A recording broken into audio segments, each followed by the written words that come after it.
Hello and welcome to another episode of Marriage on a Tightrope. I'm Alan. And I'm Katie. And we're still married. It is December 23rd, the day that we are recording, Sunday, December 23rd. And we are so excited to be back with you with I don't know if I'd call it special, but a Christmas episode, if you will. We're going to talk a little bit about that. It's been a while since we recorded. It's true, especially without another couple on. So it's just the two of us today, and we wanted to wish everyone a happy holidays, a Merry Christmas, and talk about basically an update that we've had. And so let's get to it. Before we get into it, I just want to make a plug for our Instagram account. So we are Marriage on a Tightrope on Instagram. Don't worry, I am not going to friend you and we're not going to comment. Marriage on a Tightrope is not going to comment on your family photos or anything else. We don't follow anyone. It's basically just a place where you can go to get updates on episodes coming out, to get pictures of the awesome guests that we've had on so far, and to get an update from us. I think I gave away a couple weeks ago, I gave away a really beautiful necklace online, and all you had to do was comment. And I only got 14 comments, and so your chances were really good of winning the necklace. And the necklace was this Path to Life necklace that, anyway, I loved. And so there's one out of many reasons why you should follow us on Instagram. Also, we do just in between updates of Alan and I and what's going on. So anyway, there's my plug. Go follow us on Instagram. Then you can get more of us. Well, maybe that's why people don't join. They don't want more of us. Yeah. I get it. Yeah, if you want more than just even our Instagram gives, you can come over and knock on our door. I'll give you my work address if you want to come say hi at work. Do people... So, here's the thing. This is weird. Some people know our last name, but other people don't know our last name. And I think for a while we were trying to be semi-anonymous, but one of the updates that we're giving today is actually us being a little more public about who we are. That's why. Not just outside of this, outside of this episode or this podcast, but also on our personal Facebook and Instagram accounts. So that's something that we are going to talk about a little later. So I think... Do you want to tell everyone our last name?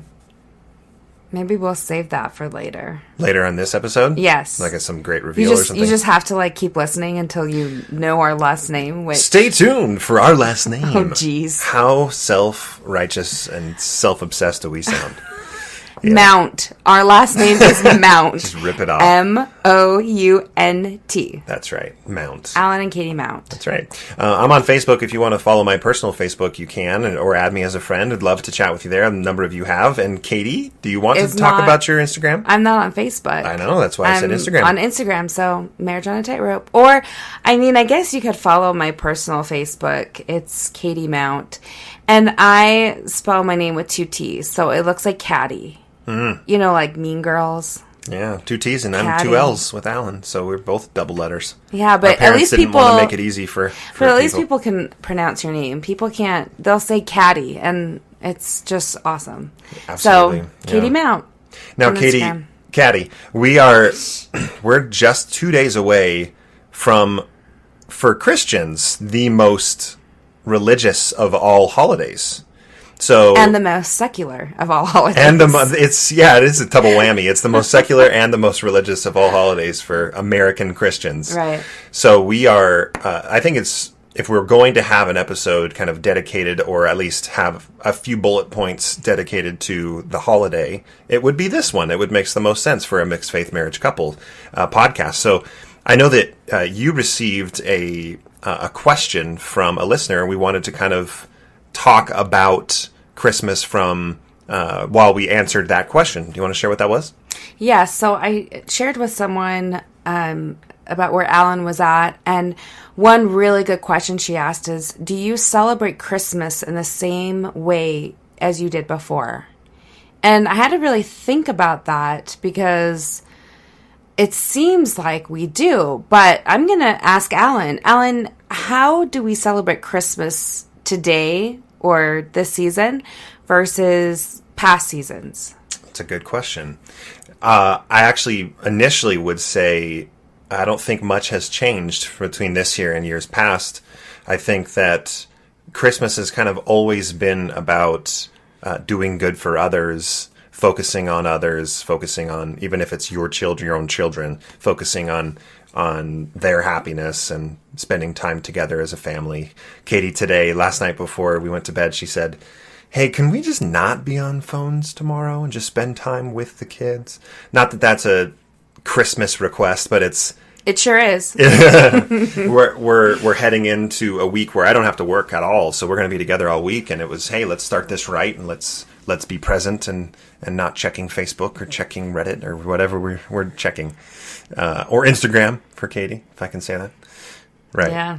Rarely. But Anyway. when Katie, when you told me about this question, it got me thinking about what Christmas means to me. And I think the interesting thing is a lot of times in this podcast, we talk about how in many ways our marriage is much stronger, having gone through and having to sort through difficult situations in a mixed faith marriage. And the same thing is true of someone like me and with their personal kind of faith crisis, faith transition, is it reemphasizes what is most important and what it makes you reconstruct what you find the most value in. And when Christmas and Christ comes to my mind, I much more focus my thoughts and my feelings around how Christ treated people and the example that he gave us. I think a lot of the times when there's doubts or you don't know exactly what you believe, even surrounding Christ, you think, I can always believe in that example he gave. And I can always grab onto that example and treat others the way that Christ would treat people and the way that he wants us to treat people. I don't have to, nobody, I won't even talk about me, nobody has to believe in Christ's divinity to know that it's important to treat people the way that Christ did. Does that make sense? Yeah. So I have absolutely no problem. I have a hope and a belief that Christ, the traditional Christmas story that we learn and celebrate about, but the focus on this during the Christmas season in years past and this year continues to be using that example that he gave us to treat people the way that everyone should be treated. So you don't feel differently at all? Like this Christmas doesn't feel different than other Christmases? No, I was concerned coming into this Christmas season. For example, today, I was concerned, I didn't share this with you yet, but I was concerned when we went to church that today being December 23rd, which is Joseph Smith's birthday, I was worried that they would make the church service today about him, and the name wasn't even mentioned. So there's, I think it's been kind of a non-issue for me. I was worried that some things would happen, or that, going to sacrament meeting today with you and the kids, I would feel like, oh gosh, I want to be here and enjoy it, but I don't. But I really did. I really enjoyed it a lot, and it all centered on Christ, and it centered on the songs, and I love singing, and I sang the bass line with all the hymns that we sang, and it was great. You enjoyed it so much that you actually went to 2 sacrament meetings, not just with us. The tables have turned. Oh, how the tables have turned. How the tables. So you went to 2 different sacrament meetings, and I want you to tell everyone why the invitation was extended to you, and what did you hear at this sacrament meeting? Oh, thank you. Sure. We'll talk about it a little bit later on this podcast, but I received an invitation from an old friend in our ward that we moved out of about 2.5 years ago, and she invited me to go to their Christmas program today, which was just the 1 hour. She was responding to a Facebook post where I detailed my journey publicly for the first time, so we'll get there in a second. But that invitation was extended, and the reason why I went, other than I've got a lot of great friends in that ward, was she said it's all musical, we have a number of musical numbers, and the only speaker that we have is a man that, this is the bishop's wife, by the way, that was talking to me. He was my counselor when we were in Elders Quorum presidency together. Where she said the only speaker we have is a man that my husband, the bishop, ran into at Smith's and over the last few weeks has been talking about God and Christ with him. He's not a member of the church, but he felt inspired to ask this man to come and speak at our Christmas program, and he said yes. And so the only speaker today in that ward that I went to was not even a member of the church. Okay, so how did it go? It was really cool. It was great. He said, "Oh my God," a couple of times, but it felt like it was in context. So no, I don't think anybody shirked. But his message was all about just how God is good and Christ is the glue that brings us all together. It doesn't matter what you believe and what faith you have, and you can always kind of lean on treating people right and using his example. And that was kind of his message, and it was good. I think even for somebody, for example, like James and Denise that we interviewed the other last month or so, James doesn't hold that belief anymore, but I don't think even James would have had an issue with that message that he gave, because it was all just about treating each other and setting beliefs aside and treating each other with love and kindness. Yeah. Yeah, it was great. It was super cool. Okay, so tell me some of the traditions that you still love to do with our family around Christmas time that may count as religious. Ooh, that's a good question. That may count as religious? Mm-hmm. So I know that serving others is kind of a religious thing. I mean, I don't know if it's a religious thing. It's just kind of something that you and I like to do. Right. But is there anything else? I'm like thinking of something in particular, and I'm just waiting for you to mention it. I'm just forgetting it, apparently. But I mean, traditionally, we've read the Christmas story. Mm-hmm. In years past, I don't think we do it every year, but in years past, we've gone caroling, and not just the Jingle Bells songs. That's one. We do the 12 Days of Christmas every year, but that can kind of be more secular. And this year we are doing it, but it is a little more secular this year. Yes, it is. So what am I missing? I'm missing something. I'm not doing it on purpose. I'm just very forgetful. Well, you and I usually get tickets to go to the Tabernacle Choir. Oh, that's right. Christmas we go to the Tabernacle year. Choir Christmas concert, and we did this year again. Dude, Kristen Chenoweth is just so charismatic and charming, and she was amazing. We're big musical fans. I think we've mentioned on the show, and so when we heard it was Kristen, we were like, "Oh my gosh, we have to go!" Katie and I had our anniversary was this past week, and so we celebrated by spending a night in a hotel, and that was the night that we spent the night in the hotel was the concert. So the day before the concert, I got some tickets off of a friend on Facebook, which was so lucky, and we were able to go. Go ahead. Do you want to talk about what happened? Sure. Let's talk about it. I don't know how to bring this up. Okay, so we are there at the conference center, and we sit down, and we had some time before it started. But then right before it started, like the tabernacle comes on, and the choir members sit in their seats. And then traditionally, when an apostle or a prophet comes in, everyone stands. So President Nelson and his wife and Elder Oaks and his wife walked in that side door and walked down to the front. And I actually couldn't see anything because my glasses weren't on at the time. And they were so far away from where we were sitting. And I just saw everyone stand up, and I thought, oh, okay. So I stood up, and Alan did not. I did not stand up. And so I looked at him, what are you doing? And he said, who is that? And I said, I don't know. But I stood up because everyone else was standing up. And then we realized as they made their way across the front that it was Elder Nelson, President Nelson and his wife and Elder Oaks. And I just stood standing, and Alan did not. I didn't. And, Kay, any of you that know, you just can't prepare for stuff like this because you just don't know. It's like experiencing everything for the first time. This is the first time that this has ever happened where Alan just stayed put where he was. And it really bothered me. After the concert, which was great, it was a really good concert. After the concert, Katie on the way back to the hotel asked me, so, why didn't you stand up?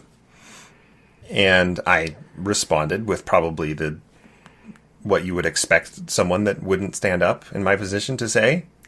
And he asked me, why did you feel the need to stand? And I was a little bit annoyed, I'm not going to lie. And so I said, well, I'm a respectful person. So I was being respectful, and that's why I stood. And he's like, okay. And I asked him the question, if the President of the United States were to walk in the room and everyone stood up, would you stand up? And I said, probably not for this president. That's what I said. And I mean, I did not remain seated to show any disrespect. That's not. I wasn't in a huff. It was.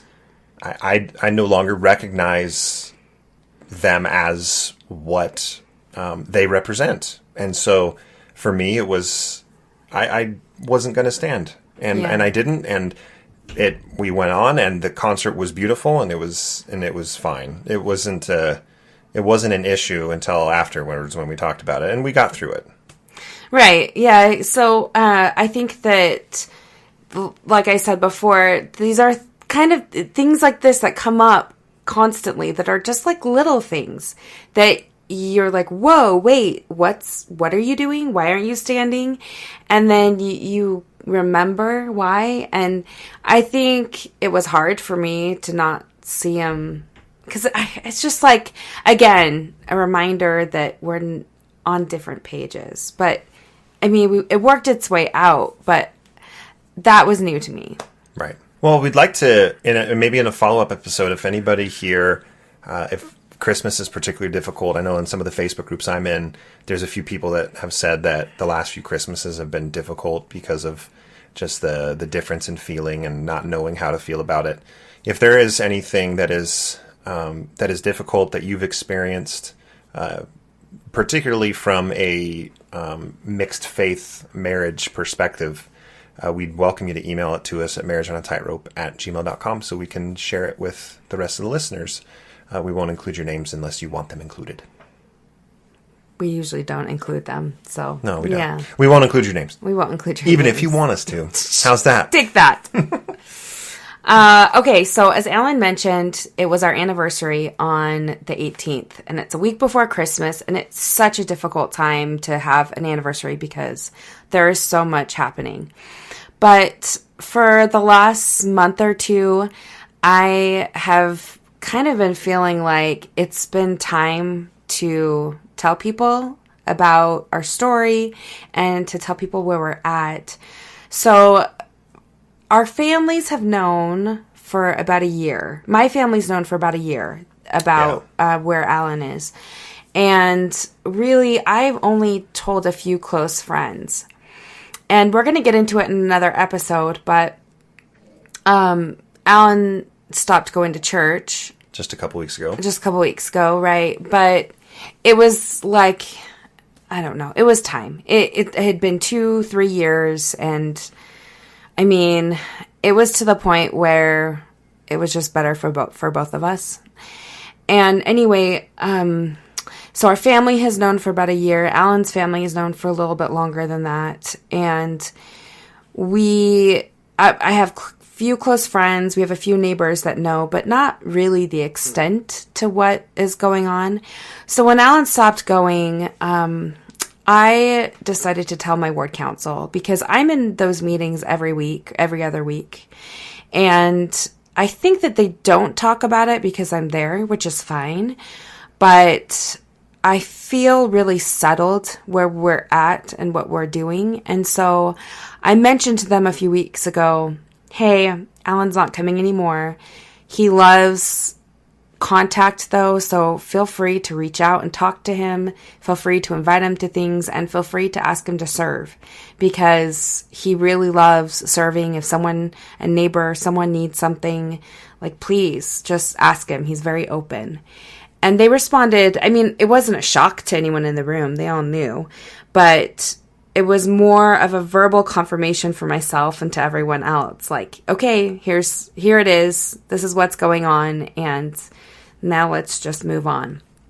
So after I did that, I really felt like some of the things that we talk about on our podcast and the people that we've interviewed have been so helpful. And many of our friends, our close friends and family and extended family, I should say, just don't know at all about anything. If you follow Alan on Facebook, you would know. He posts things that are more liberal. I don't know what a good way to put it. I've posted a couple of, Sam Young. We've talked about him on this podcast. I've posted about Sam, and when Bill Reel was excommunicated, I posted. And if you were paying attention and we were connected on Facebook, you knew something was going on. Right, but I'm not on Facebook. I deleted my Facebook account like 3 months ago, 4 months ago, and all I have is Instagram. And Instagram's not exactly a place where people just tell their story. One of the reasons why I love it is because it's just pictures of what families are up to and where they're going and what they're doing, and I love it. And so that's kind of my way that I get my social media in. But as our anniversary was approaching, I knew I wanted to make a post, and so I woke up the morning of our anniversary, and I immediately, like 7 a.m, started talking about us. And so, if you don't mind, read it. I'm going to read it from my personal Instagram account. I posted a picture of us in front of a whale. It was Alan's work party. Work Christmas party, yeah. The aquarium. But it's a cute picture of the two of us, and there's no kids hanging off of us, so even better. Why not? Here's the post that I posted. It says, "Vulnerable post ahead. Today we celebrate 14 years of marriage. The last 2 years have been the hardest by far. In a nutshell, Alan has had a shift in belief, and we've been settling into that this last year. We are in what we call a mixed faith marriage, and that comes with its own challenges. For a full year, I felt so alone. I didn't know who to talk to or what resources were out there to help me navigate my new life. I once asked a leader if there was anyone I could talk to about what I was going through that was in the same position. He told me that there wasn't. I can't tell you how utterly alone I felt when I heard that. Exactly a year ago, I told Alan that we should create a podcast where we could talk about some of the challenges that come with having a mixed faith marriage. We started our podcast called Marriage on a Tightrope in hopes of reaching out to others who were also feeling alone. For a full year, we've received hundreds of emails, talked on the phone, met couples in person, and have had the podcast running all to encourage marriages about how they can still work despite their differences. It's been like going to therapy for a year. One thing I have felt so deeply in my heart is empathy. Empathy for those who are going through something similar, and empathy for anyone who doesn't fit the mold.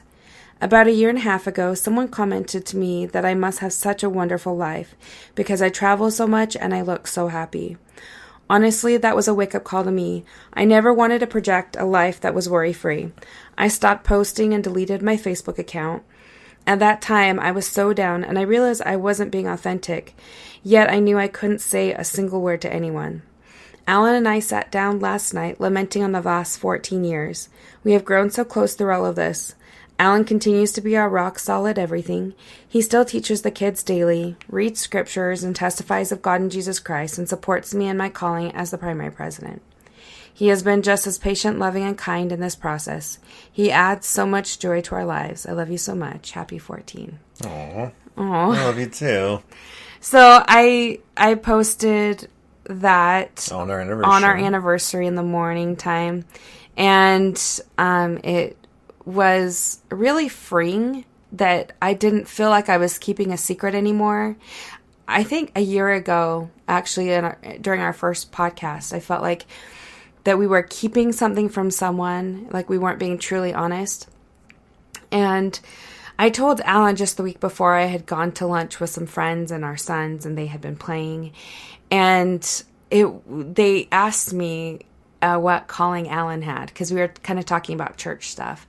And I didn't know how to answer or respond, because that's a really tough subject. How do you get into 3 years worth of... It's like, oh my gosh, we've got 10 minutes and I've got a 2-hour explanation. Right. Like, it's just, anything you say is going to sound so trite unless you have a lot of time to explain. And so I didn't say anything.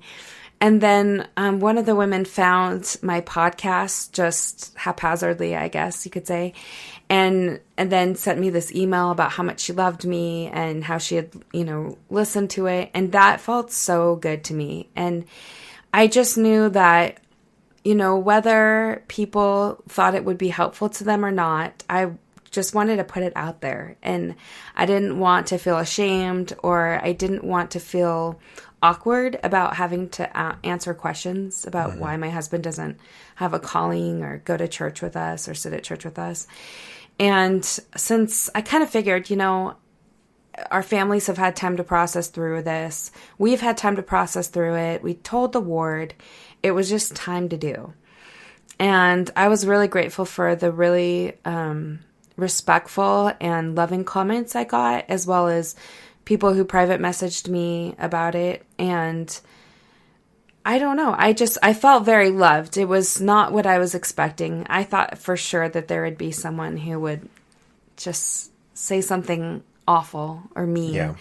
But it wasn't that way. And really, it's because I feel settled in it. I feel like we're at a place now where we've accepted it. Is that the right word?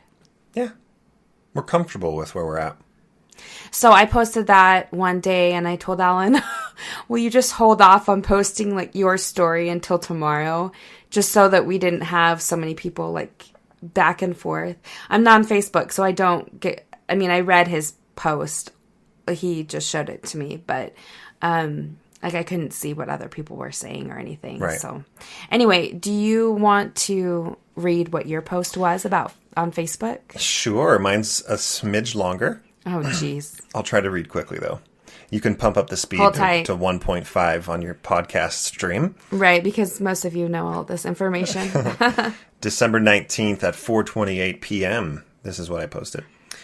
This post will likely not be a surprise to some of you. Others may be shocked, sad, and even devastated, but I want to write this post to a third group, the group that will read this post and think, I don't get it. What's the big deal here? Whichever group you're in, strap in. This may take a while. If you're friends with me here on Facebook, you undoubtedly know that I'm a member of the Church of Jesus Christ of Latter-day Saints, the Mormon Church. I have been my entire life. Growing up in California, I loved being the Mormon kid. My beliefs made me different, and I loved that. My church and my beliefs that went along with that church shaped who I am today. It taught me that choices matter, that there is something greater than me. It taught me to love Christ, to put others first as Christ did. It taught me hard work. I'm talking hard work. Not mow the lawn type of work. I'm talking move to Spain, learn the language, and try to convince lifelong Catholics to be Mormons type of hard work. I'm so grateful for those lessons that I learned. I'm grateful for my amazing mom and dad that taught me those lessons and brought this church into my life. They have always been such great examples to me, and I'm still trying to live up to that example. This church has been everything to me. My two best friends that helped me get through the tough teenage years came from this church. I got my taste of performing doing short musical road shows at my church. My first kiss was on the way home from a youth meeting at the church. My love of music comes from the tens of thousands of hymns I've sung at church. My college degree comes from a church-owned university. I met my wife in the missionary training center where I trained to preach the gospel for 2 years in Barcelona, Spain. It's important I take the time to walk you through those lessons and experiences. I want to paint the picture of how important this belief system and belonging to this church has meant to me. I'm hopeful that this will help you understand how devastating it was to me when it all came crashing down. In 2014, I learned a few things from the official church website that shocked me. In parentheses, to show respect to those reading that are members of the church and listening here on this podcast, I won't be going into any details here in this post. They were things that I had not been taught growing up. It scared me. Bad. So badly that I built up some mental walls and put all of that newfound information up on a shelf. I doubled down in my church calling of Elders Quorum President and pushed forward. For the next 2 years, I experienced high levels of anxiety and depression. I took medication to help out for a good portion of those 2 years. Then, at the beginning of 2017, I took a look at my shelf and decided it was time to deal with this. It was time to really search, ponder, and pray about the things I had learned a few years prior. I was committed to following the truth wherever it took me, but the church was true, all of it. I was so sure that the more I researched, the stronger my testimony of the truthfulness of the church would become, so there was no risk whatsoever. That feeling was short-lived. Within weeks, the 3 things I had learned ballooned to dozens. Dozens of problems with the history of this church I loved that I had never been taught. Scouring the church website, talking to my church leaders, calling old mission companions, praying, I had to find a reasonable explanation. The answers were out there. Why couldn't I find them? While there was a sense of shock and even betrayal that some of these things hadn't been taught to me, that wasn't the worst part of it all. Throughout my life, I had experience after experience where I felt the Spirit of God while learning or praying about the church. Some of those experiences now contradicted the new information I had learned. What was I to make of that? If the Spirit was telling me one thing was true and the church now said something else was true, how in the world was I supposed to figure this out? Did I misinterpret the feelings I had? Those feelings of the Spirit were the entire basis of my belief. At one point, I looked at how other churches, quote, know they are the correct church. Those that claim to be the only truth use the same language I had used my whole life. God had told them. They had felt the Spirit. Oh no, it hit me like a ton of bricks. What if I had come to unreasonable conclusions when I had these experiences? Shortly after that, it all clicked for me. This church that had taught me so much, that I had so many great experiences in, wasn't the true church I thought it was. It was no truer than any other church. Talk about a complicated conclusion to come to. I was devastated. The best comparison is that of a loved one dying. I mourned, I cried.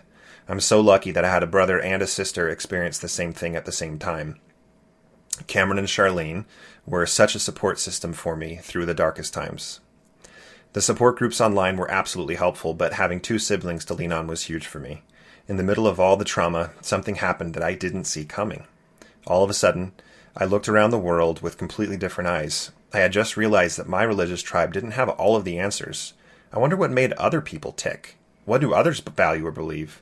I had been so obsessed with always being a good example, I completely ignored the great examples that surrounded me. That was 18 months ago. I remain starved for understanding others. I can't get enough of it. I try to learn from others and incorporate what I learn into my life. I try to pass that learning on to my kids.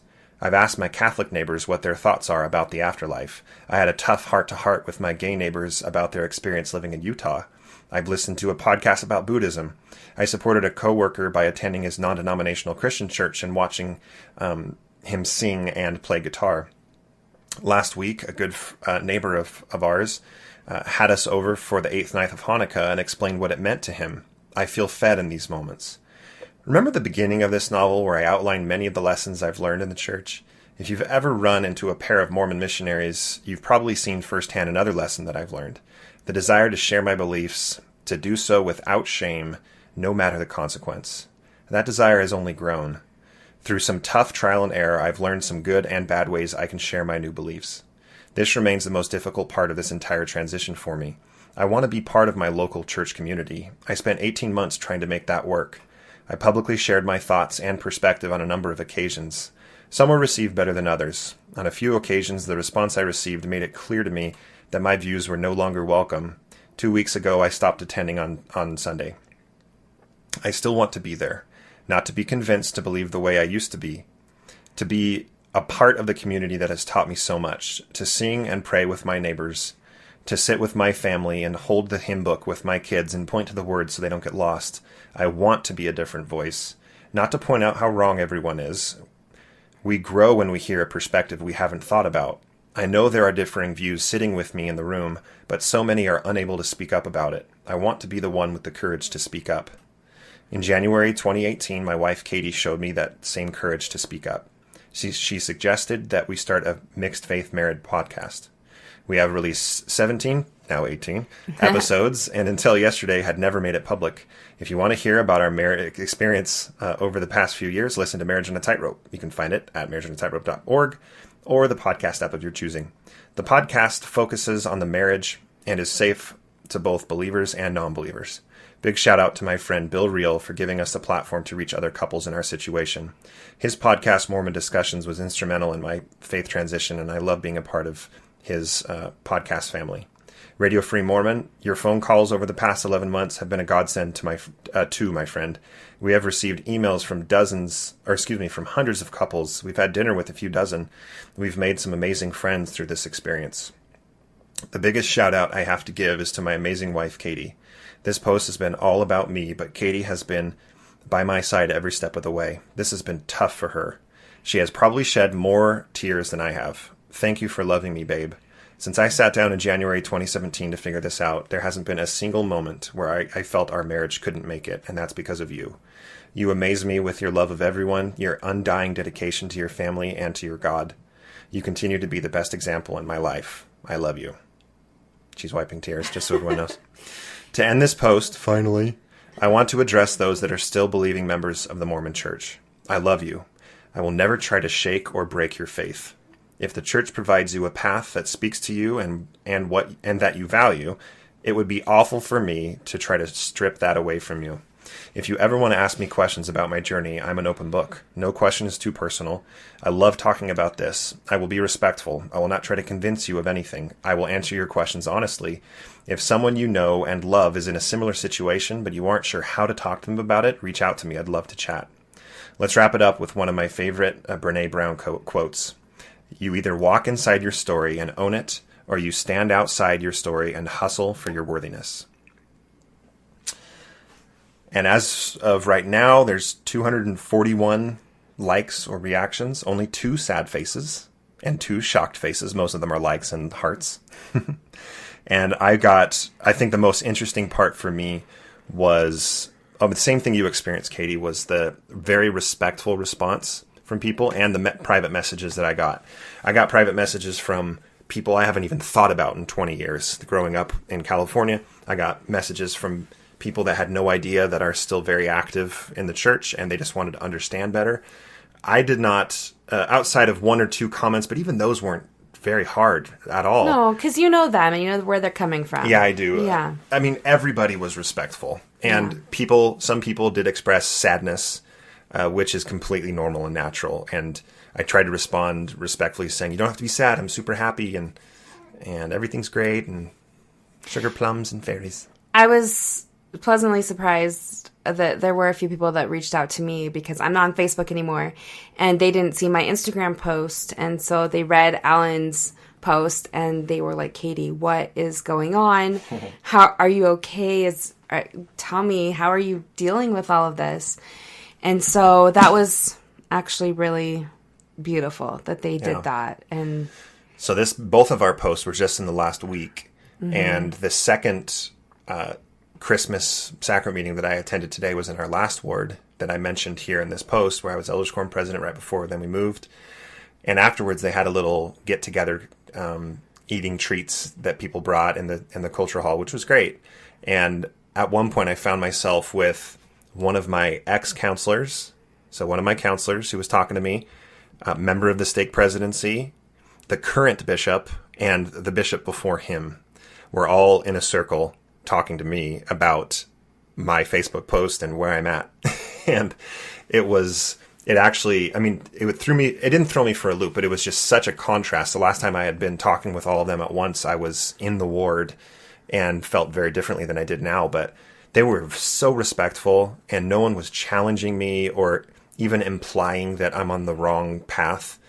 They just express love. Maybe they do that in private. Concern. Yeah, maybe now that I've walked out. I mean, maybe they've done that in private, but that's okay because at least to his face, they were good enough to come and talk to you. I think that says a lot about them. I really appreciated it because I can imagine how uncomfortable it may feel to look up and see, oh my gosh, there's Alan. Did you see his Facebook post? And not want to say anything. Okay, but to your credit, I don't think that there are a lot of people who go back to go to a ward on a Christmas Sunday, an old ward, your family's not with you. I was like, oh, if you want to go ahead. I'll stay here with the kids because we had church early. Yeah. And so I just don't think that there are a lot of people who are quote unquote out that would make the choice to do that. Well, thank you for saying that. I think... Right? No, I think you're right. It's an unusual situation. It is, especially the week after I posted this, but I think it all goes back to that Brene Brown quote is you just have to own your story. And today I did receive an invitation to go, and I said, you know what? Absolutely. If someone invites me to go, I can be myself and I can go, and I'm not threatening them. They're not threatening me. They're good friends. And so, I mean, I don't know. It's one of those, I can choose to ignore who I am or ignore the invitation or just say, you know what, I'm comfortable in my skin. And then all of a sudden you're surrounded by two bishops, a stake president, and and a good friend of yours that served with you in elders quorum. But it was fine. It was totally comfortable. I've said this in past episodes, but it always surprises me that people who I think are going to be judgy, it's like hypocritical of me because I'm judging them. I'm judging them on how they'll judge me and see my situation. When in fact, people that I thought that were going to be really judgmental because of quote unquote their status in the church have been the opposite. And it goes both ways. But I think that just if you decide that you are in a place where you can be brave enough to share your story, and you don't have to, but especially after Alan and I shared our story on social media with all of our friends and extended family, and I know that it's scary, but I would say do it when you feel settled in it. You'll know when the right time is. If you get nervous thinking about it, maybe it's not the right time. But a few people commented to me that they feel like they want to share it, but they're worried about how others will react. If you feel settled in where you're at, you're not going to care how people react. And that's the truth. Yeah, absolutely. I agree with that wholeheartedly. If you really want to make a splash and you want to have your coming out party on this podcast, let us know. Awkward. Just kidding. We do have a few more interviews already lined up that we'll get to once the holidays end. We do. So I would like to end on one other story that I want Alan to share because I just love it. Okay. So it was about a month ago, and it was the last Sunday that Alan spent with us at church. But it was snowing outside. We got to church. We went through sacrament meeting, and Alan doesn't stay for the last 2 hours. So he left, and we were still there. And I want you to take it away. Tell me about that experience. Sure. So I left sacrament meeting, and as I'm walking out, I love the snow. Having grown up on the beach in California, I mean, the beach is great, and I'm not complaining, but I never was in the snow. Wah. Oh, poor baby. But walking out, the snow is falling. I get in the car. I'm feeling a little dejected because I'm like, this sucks. I'm leaving my family. I'm walking away from them, and because mentally, it hurts my soul to be there. I can't be there the last 2 hours. And as I'm driving home, we live right next to a park, and I see a park, and there's a little hill, and there's a few families that are sledding on the hill. And I thought, and it just made it worse. I just thought, see, this is what I'm talking about. Like, this is what should be happening. I should be with my family. I should be sledding with my family or worshiping with something with my family. But I just couldn't do it. And so I keep driving home. I turn onto our street. And what do I see? I see my Catholic neighbor across the street and my gay neighbor from next door. And they're shoveling sidewalks. They've already done theirs, and they're starting to shovel other people's sidewalks. Who are at church. And I thought, you know what? I'm not going to throw myself a pity party. Here are two awesome men who have, without needing recognition, without complaining about, again, I've talked to the gay neighbor about his experience being in here in Utah. Imagine, it's not easy. And he's out there shoveling people's walkways that are out at church. And I was going to go to the gym and have some self-care time at the gym, and I said, I'm going to join them. So I threw on my clothes, my snow clothes, and I went out and we shoveled sidewalks together for the next 30, 40 minutes. And then I went inside, and I had a choice to make. I could be upset. When Katie got home, I could rant and rave to her after she got home with a primary meeting right after church. Like, you've been gone all day, and this is the day to be together, and the church is tearing us apart, and blah, blah, blah, blah, blah. But I said, no, we're going to go sledding. So as soon as the kids got in the door, I was already dressed in my snow gear. I said, get your snow clothes on. We're going sledding right now. And everybody got dressed, and we all went over and we went sledding. And Katie drove by when her primary meeting ended, and she looked over at us and waved, and I motioned to her to roll her window down and said, hey, we'll be home soon. And one of our kids was crying because she was so cold. Yeah, Katie got there right at the end. And so one of our kids went home with her. But it was just that, again, it's very hard to do this consistently, but that day it was such a good example of just choose to do the right thing. Just choose to serve when you are able to do it, because it's not always easy. Sometimes you have to wallow in the difficult times. You have to allow yourself to grieve those difficult times. But in that moment, I just said, no, I'm not going to get down on this. I'm going to sled with my kids. And as soon as they came home, we did. And it was a really, really good Sunday. And I think that it speaks back to what you put in your post about looking at the other examples, because you were going to throw yourself a pity party, but here you are looking at the examples of our neighbors who are shoveling out people's walks and driveways while they're at church. How powerful is that they were the example to you that day? Yeah, it's amazing. If I would have just put my head down and not noticed their example, I would have missed it.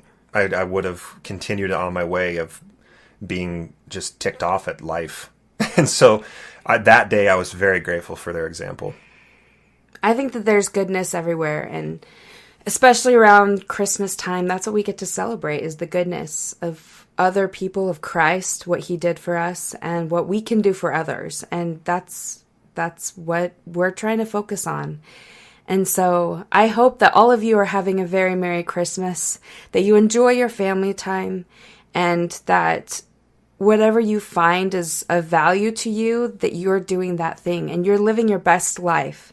Every once in a while I'll say to Alan, in this moment, are we living our best life? And that's what we want for all of you.